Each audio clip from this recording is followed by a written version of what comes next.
आप देख रहे हैं के मास न्यूज, हर समय आपके साथ। नमस्कार, आप देख रहे हैं के मास न्यूज। मैं हूं राम सुंदर। अपने क्षेत्र की टॉप खबरों को देखने के लिए डाउनलोड करें के मास न्यूज। आइए नजर डालते हैं इस खबर पर। के मास न्यूज की ताजा तरीन खबरों में आपका स्वागत है। केंद्रीय मानव अधिकार सेवा संगठन नई दिल्ली के राष्ट्रीय अध्यक्ष संदीप गौतम पहुंचे थाने में मृत युवक के घर, जाना परिवार का हाल। आजमगढ़ जिले के तरवा थाना क्षेत्र के ग्राम सभा उमरी में केंद्रीय मानव अधिकार सेवा संगठन के राष्ट्रीय अध्यक्ष पहुंचे, जहां उन्होंने परिवार से मिलकर उनकी दुखों को जाना और कहा, हमारा केंद्रीय मानव अधिकार सेवा संगठन हमेशा आपके साथ रहेगा और आपके न्याय के लिए संगठन हर संभव प्रयास करेगा। उन्होंने कहा कि संगठन अपने लेटर पैड पर लिखकर न्याय की गुहार लगाएगा। साथ में मौजूद रहे स्टेट हेड इंजीनियर लक्ष्मीकांत कौशल, प्रदेश प्रभारी सुबोध कुमार, जनसंपर्क अधिकारी उत्तर प्रदेश रामनिवास गौतम, जिला अध्यक्ष गाजीपुर, जिला अध्यक्ष आजमगढ़ सहित महिला पदाधिकारी एवं सभी पदाधिकारी मौजूद रहे। मीडिया से रूबरू होते हुए केंद्रीय मानव अधिकार सेवा संगठन नई दिल्ली के राष्ट्रीय अध्यक्ष ने क्या कुछ कहा, आइए जानते हैं। तरवा थाना क्षेत्र के उमरी ग्राम सभा में मौजूद हैं आप, और जो युवक तरवा थाने में जिस युवक की मृत्यु हुई है और तमाम तरह की बातें आ रही हैं, क्या कहना चाहेंगे सर? जैसा कि आप परिवार से रूबरू होकर बाहर आए हुए हैं, क्या कहना चाहेंगे? परिवार का क्या हाल है सर? किस तरह परिवार जी रहा है? देखिए, यह जो घटना है अत्यधिक दुखित है, क्योंकि यह प्रशासन और पुलिस कस्टडी के अंदर ऐसी घटनाएं होना कहीं न कहीं समाज का प्रशासन से विश्वास उठने के बराबर।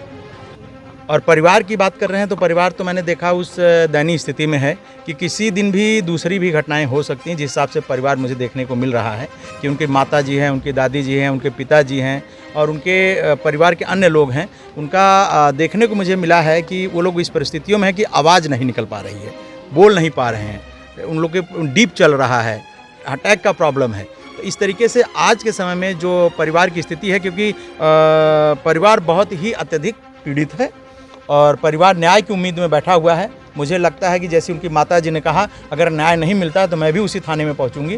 तो इसलिए मुझे लगता है कि प्रशासन को इस पर सक्रियता से काम करना चाहिए। जैसा कि सर कार्रवाई की अगर हम बात करें, कार्रवाई जिस प्रकार से हुई है, तो उस कार्रवाई पे परिवार वालों की क्या राय है? परिवार वाले उस कार्रवाई से कितना खुश हैं और कितना खुश नहीं है? क्या संतुष्ट है कि नहीं उस कार्रवाई से? परिवार का जो मांग था, परिवार ने मांग किया था पुलिस अधीक्षक आजमगढ़ से, वो मांग उनके अनुसार नहीं हुई है।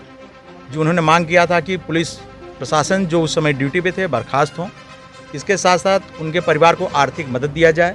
उनके परिवार में एक, क्योंकि वह सबसे बड़ी बात तो यह है कि उस परिवार का इकलौता लड़का था, अब पूरी जिम्मेदारी उस परिवार की उस घर पे है।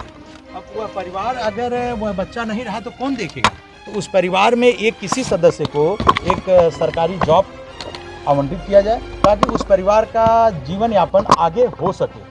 यह मांग है उस परिवार का। लेकिन परिवार से मेरी बातचीत हुई तो उन्होंने कहा, अभी किसी प्रकार की कोई भी मांग मेरी स्वीकार नहीं की गई है, न तो हम तक कोई सूचनाएं आई हैं कि हमारी मांगों को संज्ञान में लेकर के कार्रवाई हो रही है। जैसा कि सर आप केंद्रीय मानव अधिकार सेवा संगठन नई दिल्ली के राष्ट्रीय अध्यक्ष हैं और आप अगर मानव अधिकार की बात करते हैं तो यहाँ के हिसाब से मानव अधिकार के तहत आप इनकी जो पीड़ित की बातें हैं, आप कहाँ तक पहुँचाने की कोशिश कर रहे हैं?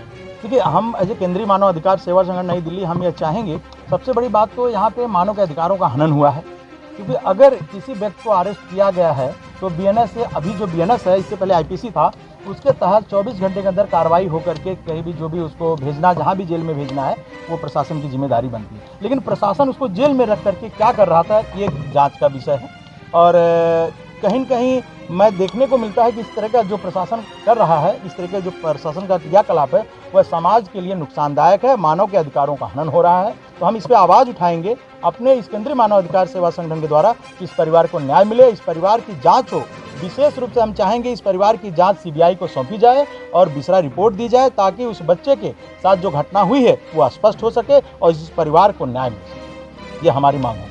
जैसा कि टीम सर आपकी जो सेंट्रल ह्यूमन राइट्स से आप नेशनल प्रेसिडेंट है और आपकी टीम काफ़ी लंबी है, तो यहाँ आपकी टीम कितना सपोर्ट कर रही है?